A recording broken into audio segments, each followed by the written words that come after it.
ADRA has launched a comprehensive relief effort in response to severe flooding in Brazil. Severe flooding, which began in April, have affected approximately 2.3 million people, displacing hundreds of thousands in Rio Grande do Sul.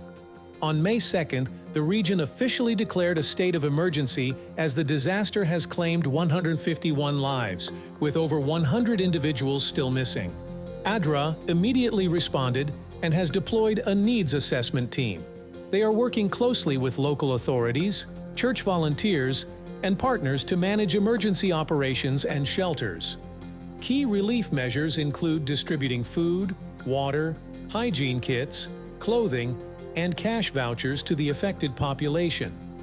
The agency's Solidarity Truck has been crucial, providing laundry services, meals, and clean water, supported by over 200 volunteers. To date, ADRA has distributed over 14,000 kilos of clean laundry, 8,600 cooked meals, 4,000 liters of water, and thousands of hygiene kits, clothing, and mattresses. The organization also offers psychosocial care and has partnered with UNICEF to establish safe spaces for children.